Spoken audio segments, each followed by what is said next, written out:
Welcome in to the Triicky Takes Podcast. I'm your host, Austin, here with my two usual co-hosts, Billy and Connor. What's up? How's it going? Say hello to YouTube, guys. Back on YouTube, we've done a few YouTube things before. If you remember when we did our uh, MLB playoff kind of stuff on YouTube. So this is another, not an exclusive on YouTube. This is also going up on the podcast channel. So if you're following us on one and not the other, make sure you go check us out on the other. There will be links to get there easily, of course.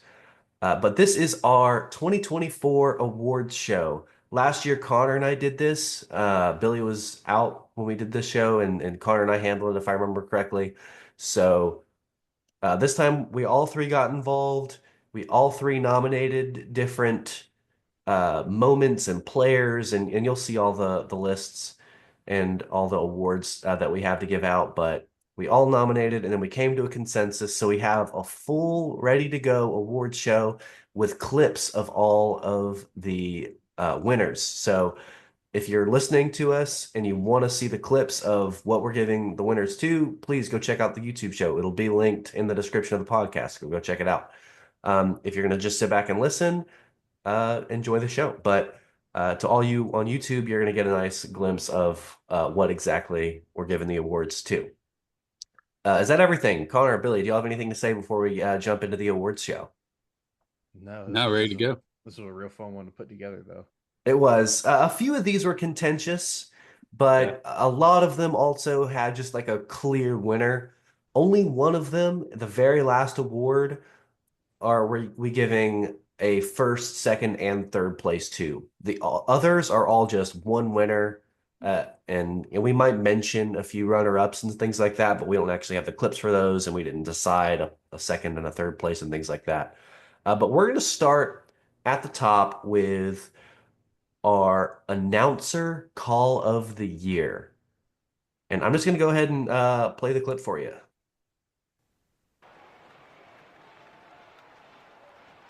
Oh my goodness! Big Christmas has tied it! The ultimate present under the tree! The ultimate present under the tree. Thank you, Brian Anderson. What an absolute monster of a call, a monster of a game, a monster of an at bat. That game was bananas. And I mean, the the alley-oop was kind of there for him when you've got a guy Yeah. at the plate whose nickname is Big Christmas, right? It is. Yeah. And I appreciate whenever an announcer will use a nickname like that. Because it doesn't happen all the time. And so to throw out, you see a lot of the like actual team play-by-play announcers using the nicknames, but to see a national guy use the nickname was pretty cool.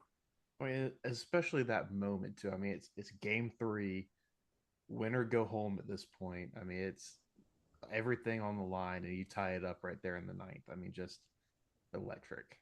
Yeah. Yeah, I mean, Brian Anderson is the best in the business. This is not like It's a not new close. thing, right? This is kind of a well-known thing. If you watch baseball, postseason baseball, it's a shame he doesn't get to do the World Series because his calls just all, I mean, they're just great, man. Brian Anderson does it better than anybody in the business, I think. And in our decision making process, there was not another nominee for this. No, yeah, That absolutely that was not. Yeah. it. No. I had one in my head. It was Brandon Gaudin on Miles Mastroboni. He Wow. had a pretty funny Was clip that with there. Yeah. with the pitcher coming in? Yeah, Johnson to Oh, it was Johnson to hand and Mastroboni to the plate. That was 2023 though. And was it? so it Mm. was, but 2024, Mastroboni came up to the plate and Johnson was on the IL and Brad Ham was no longer on the team. Yeah. So he made the call that it's a solo mission tonight for Mastroboni, which just also great work. Totally different vibe though than the electric Brand Yeah, Anderson no. call, but still great announcing. Um, okay, anything else on that? No, I mean that's just one of those moments you love to see. Yeah, fantastic. We're gonna move on now to our ejection of the year. Now, if I remember correct, this one we had a few that were in contention here, but we decided ultimately to go with this one right here. You know what? We're not going to need a John Boy breakdown of that one. We got a very clear. There you go. And now Aaron's saying, I didn't say anything. Aaron's saying, hold on a second. I didn't say a word. So if you're a little confused here, so was Aaron Boone. It turns out. Yeah. So is everybody. The background on that one is Aaron Boone was chirping the umpire right before that, and the umpire had kind of given him a bit of a warning, like, this is my, like, I got it, like, go back to the dugout. So Aaron Boone did, and as you can see, he was just sitting there minding his own business, and the umpire just goes, Aaron, you're done, and tosses him. Yeah, it was. And if you really, really listen, you can hear a fan chirp in the background, chirping at the umpire from near the dugout. But the fact that Aaron, for one of his ejections, is actually not doing anything, because that man does get ejected a lot, which I always love to Yeah. see. He's built quite the reputation for getting ejected. So, it was probably just second nature for the umpire at that point. They, like before the games, they just get like a list of like, oh, Aaron Boone, difficult to work with. All right, I'll be ready for it. Yeah. Yeah, as an HR guy, Connor, I'm sure Aaron Boone would have a few different, like He'd have a tags. pretty thick file. Yeah. You have those people do you have those Aaron Boones in the office, Connor? We've got some hefty paperwork on some people. Yeah. But yeah, he got tossed for something that he didn't say. A fan behind him chirped the umpire, and the umpire's locked in on the pitcher, like, so he's not looking over there when it happens, but he hears it and just assumes it was Aaron Boone and gives him the boot. We had some other good nominees for this one. Yeah, why don't you tell us about those? So another great one was, there was a Miami and Detroit game, baseball, and an umpire hears chirping from the dugout. It happens all the time in baseball. Everyone hates umpires. And he just says, "You're gone." The problem is he does not know who he threw out. And so there is probably a 5-minute argument on who's getting tossed here, with the manager just screaming, "Who's gone? Who do you want?" And I mean, I wish that we had a clip of that one as well, but please go and look for it, because it is just pure comedy. Like, what are these guys doing? Yeah, and then the other one we had, Billy, I think you'd put this one up for nomination, Ryan Garcia. Yeah, so Ryan Garcia obviously had a big fight last year, and there was a lot of interesting stuff leading up to the fight. Ryan Garcia had some questionable antics leading up to it, and ended up fighting and winning. But turns out he had tested positive for PED the day before and the day of the fight. So it was officially ruled a no contest the day after the fight. So not sure we could call that an injection, but it was basically along the lines of, getting disqualified. So Yeah, that would count in this category if it had to Yeah. go in a right, category. yeah. I think all the antics before the fight and leading up to it are kind of what make that so much funnier to me. Mhm. Agreed. Okay, moving on to our third one, keeping it in the same kind of family, our officiating call of the year. This one goes out to the blue or announcer or referee that, or not announcer, the blue or the referee who made just an absolutely fantastic call for good or bad reasons. We went more of bad reasons, I guess, is how we kind of took it. But I'll show you the clip here. This is a good one. Leave it alone, move on with the game. There was no defensive pass interference. Oh my goodness. The ball will be at the 9-yard line. Kirby smoking out on leaving, so Bill Lamagna, a discussion. So, Billy, you want to give the context behind that? Because it is some pretty good context there. Yeah, so this is obviously a really big game in the SEC season this past year. Georgia at Texas. Georgia, as you saw, had the lead, and Texas got an interception deep into Georgia's territory. And they ended up throwing a flag, calling pass interference on the defense. So interception negated. Fans go crazy, start throwing stuff on the field. There's a big delay. They have to clear the field, get all the players off, clear the trash. While all this is going on, the umpires and the referees are discussing and decide to pick up the flag for defensive pass interference and give Texas the ball inside, I think, the 10 of Georgia. Obviously, it didn't come back to haunt Georgia too bad because they did end up winning the game. But for that call to be overturned after fans, just had a ruckus and threw everything onto the field was something you never see. So it was just an incredible, incredible job of officiating by this crew. And personally, I thought they got it right to start with. I mean, there was a lot of pushing in hands. It could have gone either way, I think, but Yeah, that's how I feel. I feel like it should have been a no call because they were both hands on each other, grabbing, pulling, and the Texas DB ended up just being a little more physical at the point of attack and got the ball. So that DB also won the Thorpe Award this year, Jahdae Barron. Mhm. So he was the best defensive back in college football, according to the awards. yeah, letting them talk you into picking that flag up is insane. Yeah, I mean it's crazy. Yeah, Crazy. the fan usually the fans don't get rewarded for that kind of behavior. No. No, yeah, you would think. But in this case, they were given quite the surprise and a gift. Got just what they were asking for. That is true. Okay, moving on. Our next category is meme of the year, and there were a lot of different ways we could have gone with this. But after we had whittled down to two, and it took quite a bit of discussion between the top two before we finally picked a winner. But I'll go ahead and show you just a quick clip of a press conference. This isn't like the actual situation happening, but it's a press conference after it happened.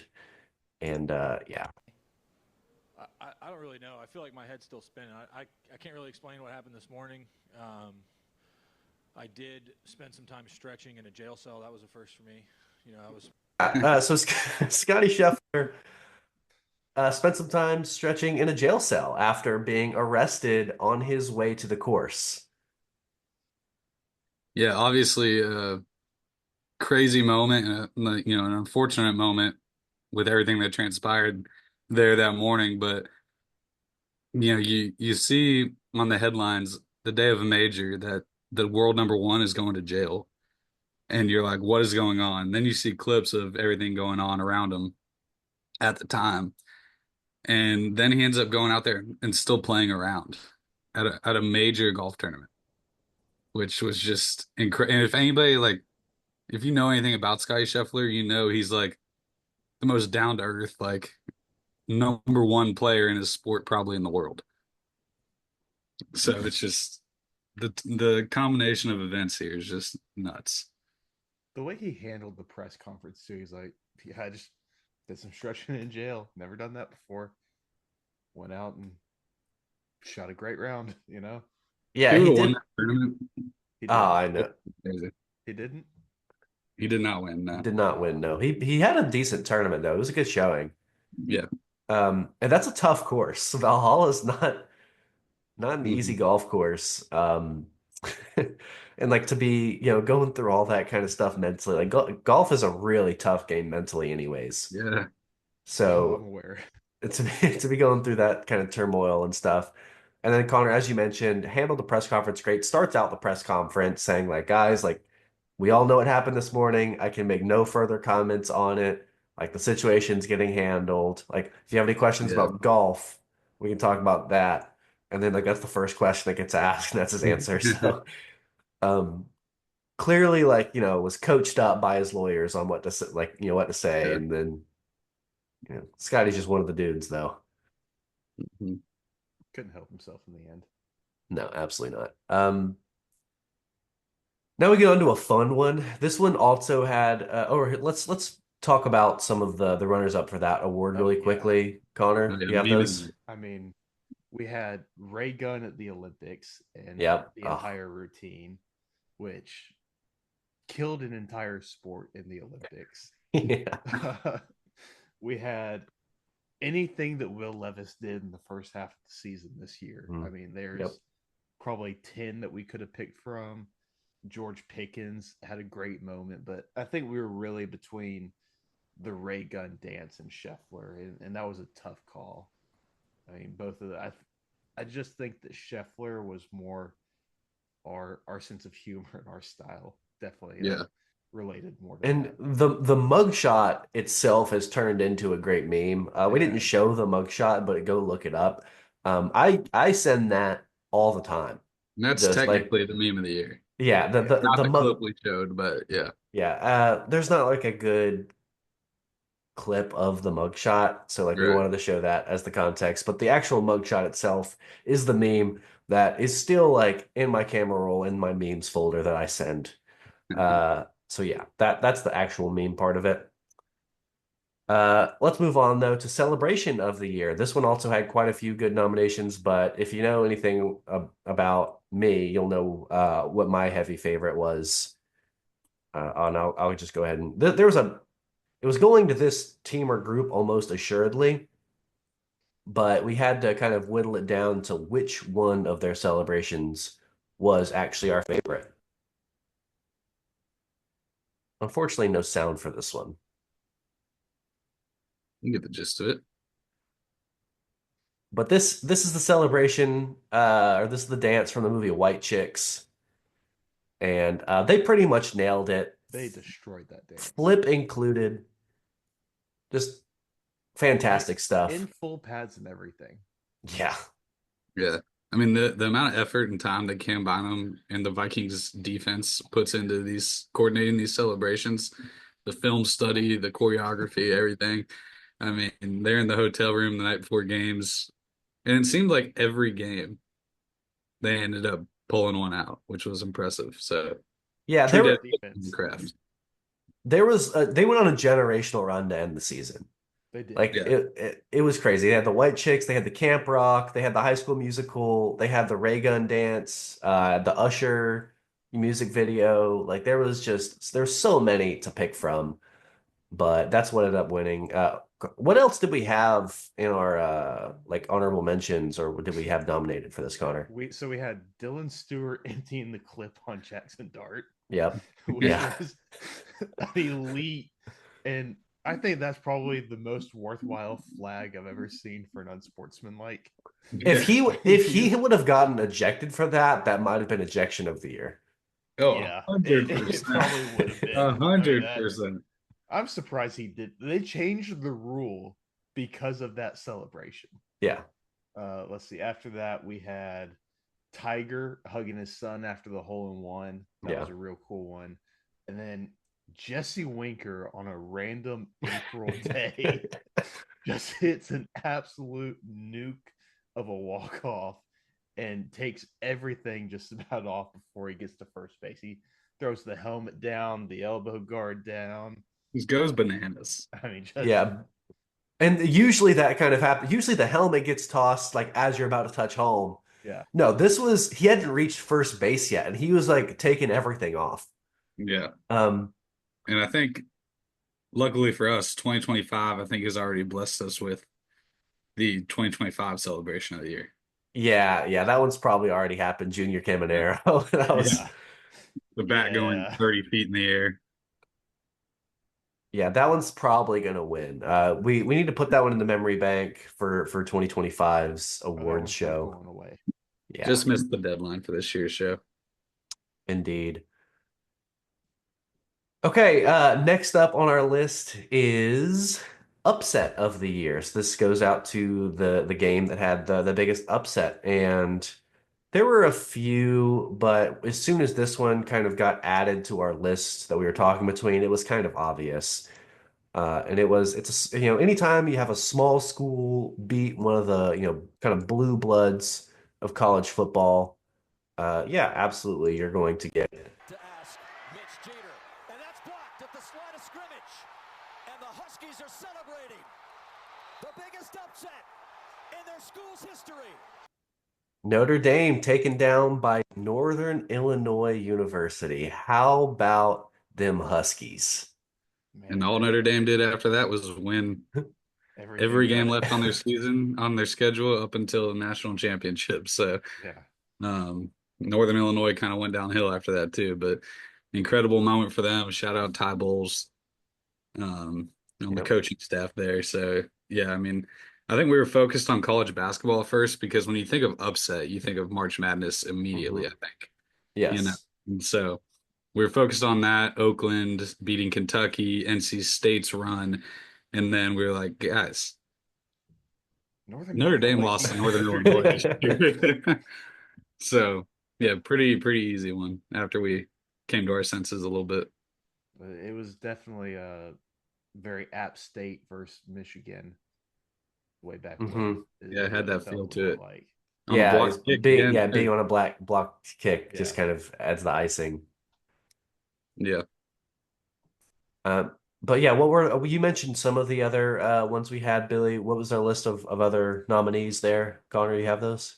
Yeah, so it was NC State over Marquette or Duke, and then Yeah, Oakland over Kentucky. So yeah. we were looking hard at the March Madness, and then those were still closer games in terms of the talent level versus what Northern Illinois and Duke or Notre Dame are. So Well, we, I don't know about Oakland and Kentucky, but Oakland and Kentucky stuff. it's yeah, a big little step up in talent there. Yeah. Um, but yeah, those are also great. But yeah, I think we got this one right. I do too. All right, this next one is newcomer of the year, and this is a little bit vague and ambiguous because not all these names are, kind of plopping on the radar for our first time, especially if you're talking about a pro player making their debut. Obviously, we probably knew about them in college, especially if it's baseball or football or basketball. Um, so. Kind of an all-encompassing rookie of the year, including like professional and collegiate sports. Yeah. Right. So we need a newcomer of the year instead of rookie of the year to include guys like I know one of our nominees was Jeremiah Smith. Mhm. Just because like he's a freshman in college, so like he's new. And our winner, not a name that was new to us at all. Like this was a guy who was very well known to most baseball fans or anyone who's a fan of college baseball. I'll go ahead and play the clip here. With AAA Indianapolis.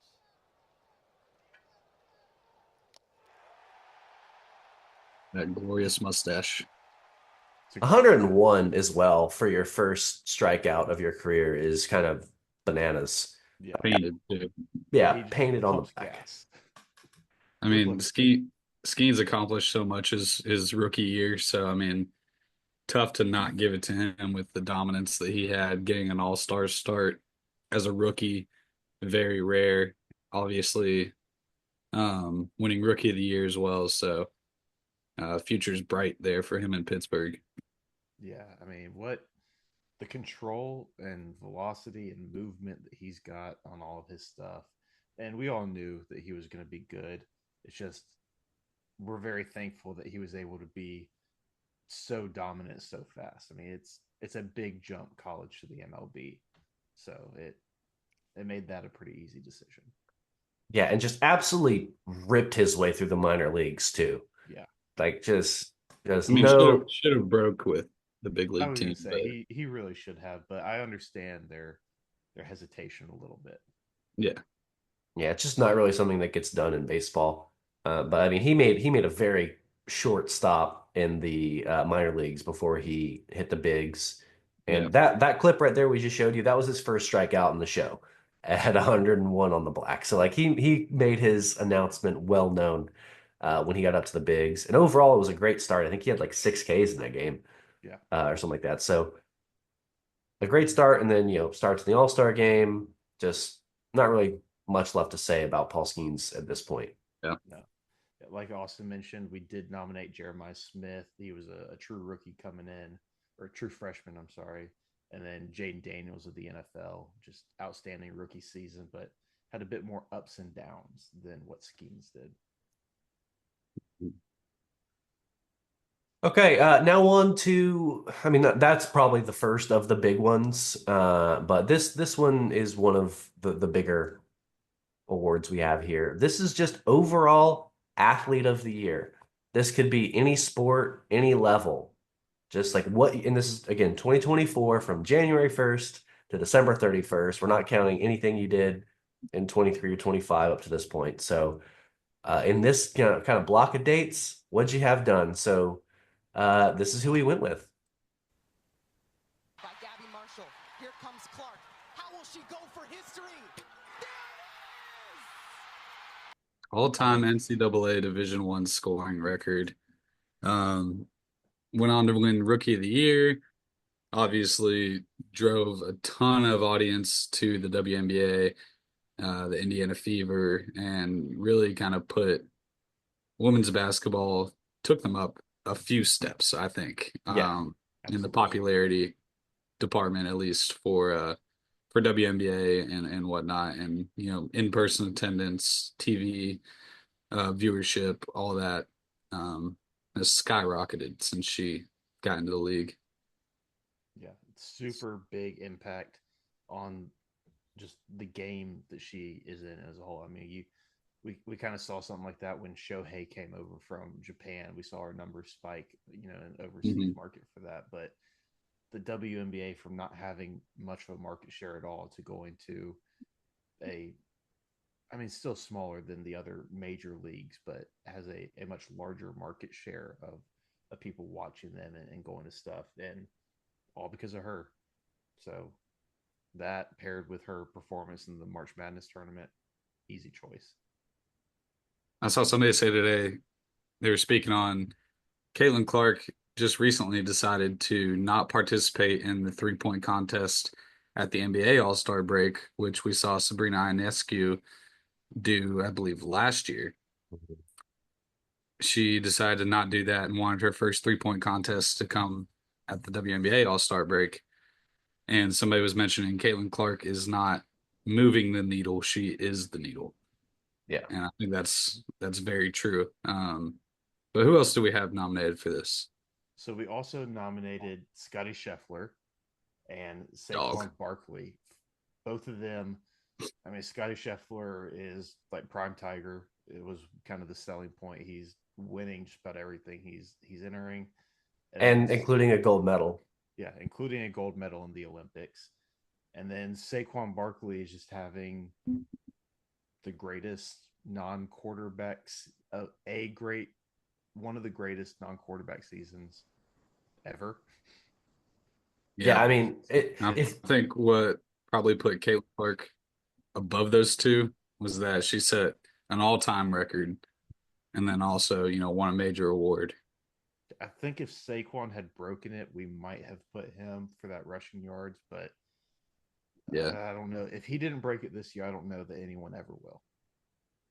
yeah, uh, that's a fair point. And if it was including 2025 and we were including these 200-yard rushing games that he's had in the playoffs, then Saquon might get it as well. But again, like I said, this is just from January 1st to December 31st of 2024. So those playoff games don't count for squat towards this award. And so that's another Yeah. reason why it went to Caitlin over Saquon. And then we also had mentioned Shohei Ohtani for this award. Because I mean he absolutely needs to be considered, the best athlete in the calendar year of 2024. But it was really those four. Um, and I don't necessarily think we could have gone wrong. I think we kind of nailed it down to between Scotty and Caitlin in the end, and then gave it to Caitlin over Scotty. But I think we got it right if there was a right answer at all. Yeah, that's one we'd love to hear y'all's feedback on, because I could hear an exception argument for any of those four. Yeah, and is there a fifth we're forgetting? Like those four are so big, we just kind of stopped thinking after we said those four. And we're like, it has to be one of Maybe these. Max Verstappen had a Yeah. Yeah, but pretty dominant year. this season wasn't as good for him. They did it. So I got big into F1. Last year was his really dominant year, 2023. Right. Mhm. Okay, yeah. 2024, I mean, he still won. He's still the best driver in F1, but not quite to the degree where he was finishing 30 seconds ahead of the rest of the field. This year, he won less than half of what he did the year before. I mean, it was just a lot different, but still a very Yeah. dominant driver. Yeah. So Caitlin Clark is our athlete of the year. I mean, just totally awesome. She's awesome. Okay, on to our team of the year. And again, this is just 2024. Doesn't matter if for sports seasons that kind of go from one year into the next. I'm sorry. It makes it a little more tough on you, but this team ended up prevailing anyways because you know, What's going on? First and goal. Mahomes flings it. It's there! Hardman! Jackpot! Kansas City! jackpot Kansas City. Chiefs win the Super Bowl in overtime. Again, for a repeat win, which is impressive. And then not just that, but they go on to follow it up with an absolutely dominant regular season at the back half of 2024. So I think they only lost one game in the whole calendar year. Technically two, because they sat everyone in that Oh, weekend you're right. game with You're Carson right. Wentz. And was that 20? That was That was 2024 though? that was Christmas week. I'm Oh, almost yeah, you're right. Yeah, 2024 because it's what kept Joe Burrow out of the playoffs, which made me really sad. yeah. Even So as a yeah, Browns fan, I wanted to see that. so yeah, they only lost two games in the calendar year of 2024, and one of those wins included the Super Bowl. So yeah, I think that was ultimately where we went. Billy, your thoughts on this one? Yeah, I think, obviously the Super Bowl, biggest game of the year, but then, to follow it up with the dominance they showed throughout the regular season, um, kind of really solidified that. Really, our only other major contender was UConn men's basketball, who also defended their national title last year. Dan Hurley and those guys, and they had a dominant year as well, going 36-3, I think, in the regular season last year, or over the course of the season last year. But so far, in 2024, they've been, a little more inconsistent, had a little bit of a rocky start, the beginning of the year, still, looking like they're going to be a good team come March, but just not the dominance that we saw following up another championship that we saw with Kansas City. So,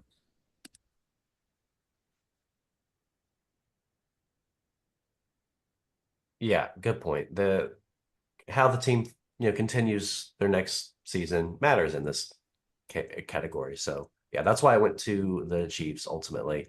Now our top two awards, in my opinion, you might think athlete of the year, team of the year is more important, or celebration of the year, but I think these two are the coolest, maybe. The first one we're going for here is individual performance of the year. So this is one game in which a player just absolutely popped off and did something crazy. And there was just the kind of an immediate knee-jerk reaction to this for me. So I'll just let the clip roll. Certainly smiling. We all are watching this guy. Oh my gosh! Shohei Ohtani! The greatest day in baseball history! This is not real life. The Actually, greatest.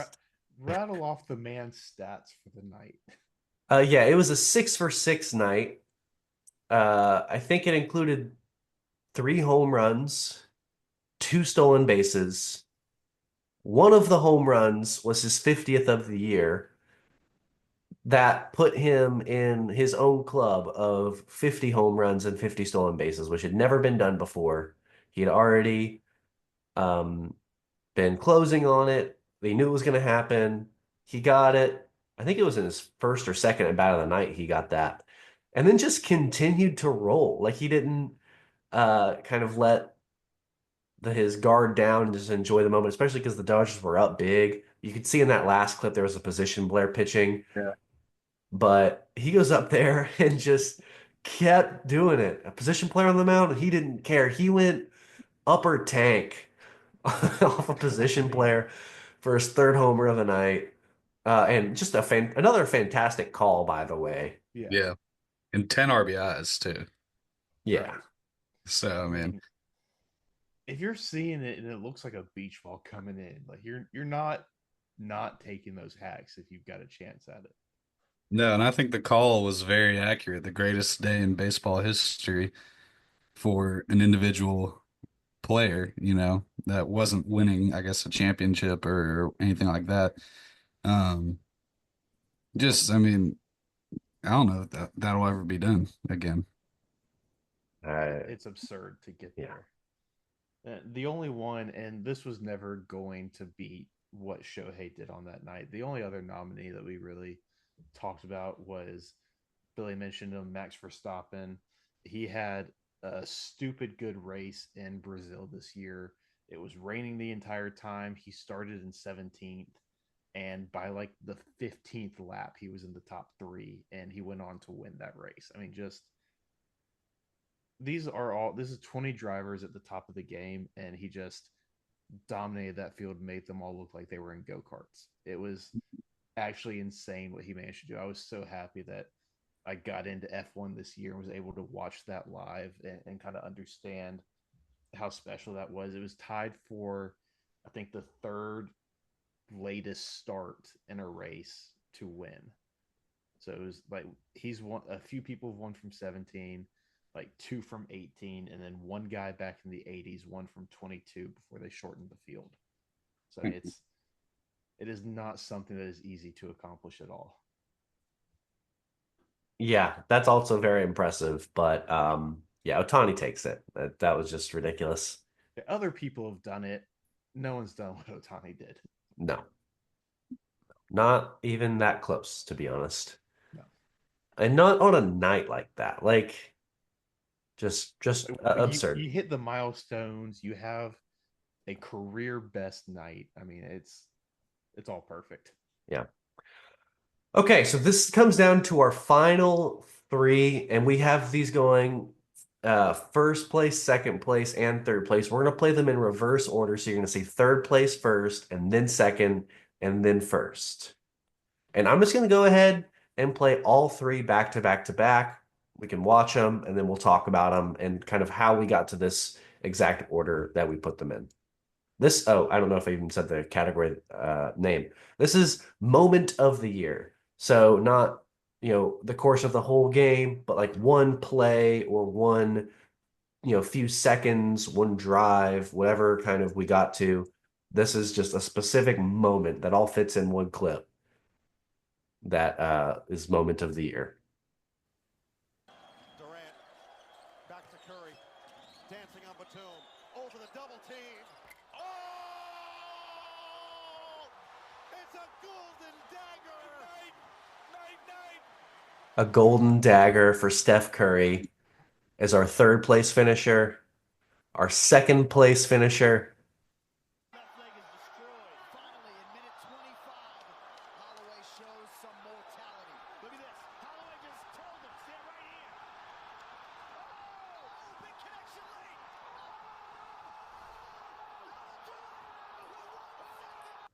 Max Holloway just standing on business. Just absurd. When second place, and then our first place winner for moment of the year Not going was to the be Freddie sarcastic. Freeman. Cortez delivers. Freeman hits the ball to right field. She is gone! Gibby, meet Freddie. Game 1 of the World Series. A walk-off grand slam to win game one of the World Series. Freddie Freeman, you are our winner for 2024 Sports Moment of the Year. All three of those are absolutely electric, all three in different sports. Let's talk about third place first. Connor, this is, an Olympic gold medal game for basketball, and Steph Curry just goes kind of unconscious at the end of it. Yeah. I mean, I think so. That was the fourth three that he had hit on the fourth consecutive possession. So he just goes down and in like a minute and a half bangs out four double covered threes. I mean, these are not just where he's shooting from deep and nobody's on him. He is pretty heavily contested and just draining these shots. And the way that he's able to do that, because USA was expected to blow out France, I feel like. I mean, Mhm. we have a stupidly good team that we send for basketball every year, and underperformed throughout most of the tournament, had a lot more close games than we really should have. And that game against France was close, and then Steph just turns the brain off and does what he does best, and puts them to sleep. And that's just, I watched that a lot in the Yeah. summer. That was a great clip. Yeah, and it kind of like, it's a lot of these guys, probably the last time, we'll see a majority of those guys in the Olympics, Steph, LeBron, maybe even KD, um, a lot of those older guys that are in their mid to late 30s now, we don't know if we're going to see them again in the Olympics. So this was, a big moment for them to really kind of like solidify that, idea that this generation had the best Olympic teams that we, sent, obviously the Dream Team and you got the Redeem Team. Um, so for them to kind of put a exclamation point on the Olympics in the way they did, and what Steph was able to do in that game was awesome to watch, really impressive, and just vintage Steph Curry. To set the scene for our second place winner here, uh, that's happening while we're on my bachelor trip, and the three of us, along with a bunch of other people, are together, and we're having a fight down in the den. We've been out all night, heavily partying, and we're having a fight because Matt Waldron's pitching, and we want to see the knuckleballer hurl. But Billy goes, no, no, no, guys, Yeah. we No. have to watch this fight. We have to watch this fight. And boy, am I glad we did. Because I mean that was insane. That was the best fight I've ever seen. I've gone back and watched all 5 rounds a couple of times already this year. Like, the fact that Max Holloway ended it the way he did after dominating.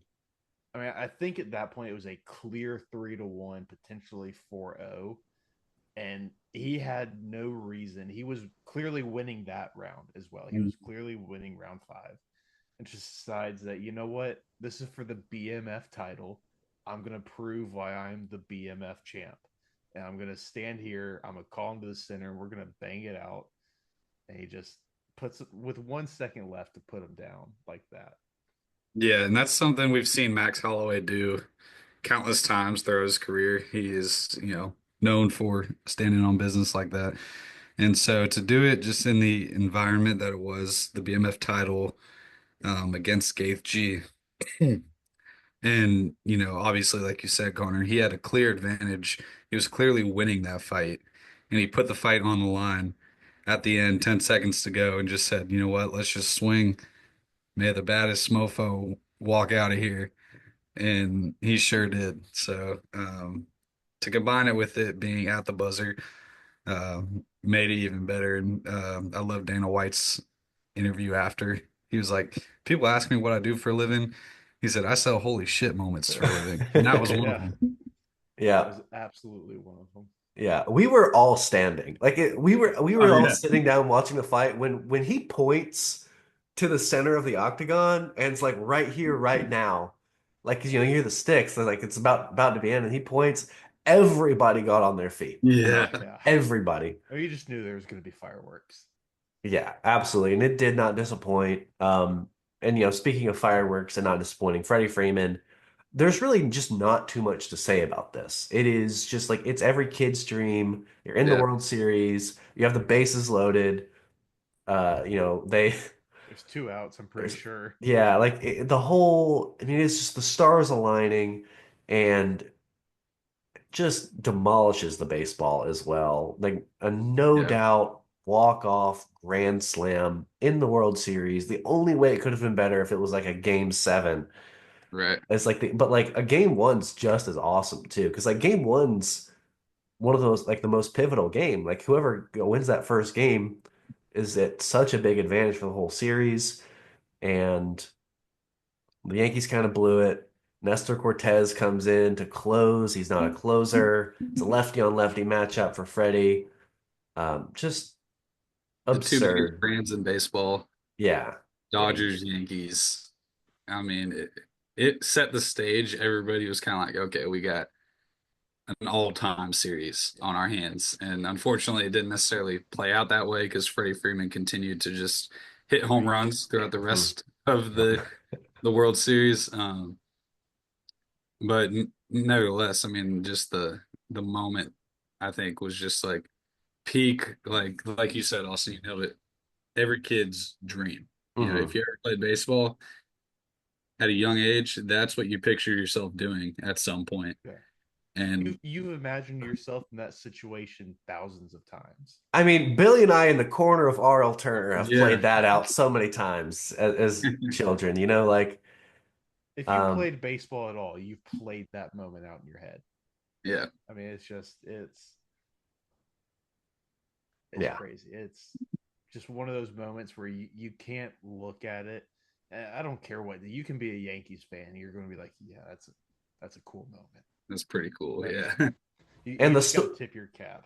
and then the story of the kid who caught it, like being taken out of school early and yeah. not being told he was going to the Dodger game and then catching the ball and just super awesome all around. What a great way to end the show to talking about 2024, which was just a fantastic year for sports. And I'm hoping 2025 can just match it because it set a really high bar. It did. It really did. Yep. Got the Super Bowl in a few weeks, so we'll set the bar, see where we set the bar pretty soon. Get that out of the way, then we're rolling into March, baby, and it'll be March Madness, spring training, and I mean, we're gonna be rolling here soon. We're gonna get into the Masters in April and the NBA Finals, and then we got, regular season baseball. I mean, it's just gonna be College World Series. It's just gonna be, all gas, no brakes from here until October, basically. And so we're gonna be flying through it. I know it's. And I'm already looking forward to what we're going to have to talk about in this show next year. Yeah. This Yeah. Yeah. this was one of my favorite ones that Austin and I got to do last year, and the fact that we're able to do it again and have so many more great moments. I mean, it's just. Glad I'm able to join you all this year. I know. Yeah, we need to definitely have all three of us on for next year. Yeah. And we've already started in our doc a 2025 moments of the year. So we're putting down categories and putting down clips. That way we don't forget anything. Because it's kind of hard when you do this late to kind of have to go back and remember. So putting them down live as they happen, I think is really awesome. And then kind of jumping back and seeing why we put them down is going to be fun. Yeah. So that brings us to the end of the show. Thank you so much for listening. If you're listening to the podcast, for watching, if you're catching us on YouTube, go check out the rest of the Box Score Network's content. It's a bunch of great stuff over there. And thank you very much. We'll catch you next time. Peace out. Later.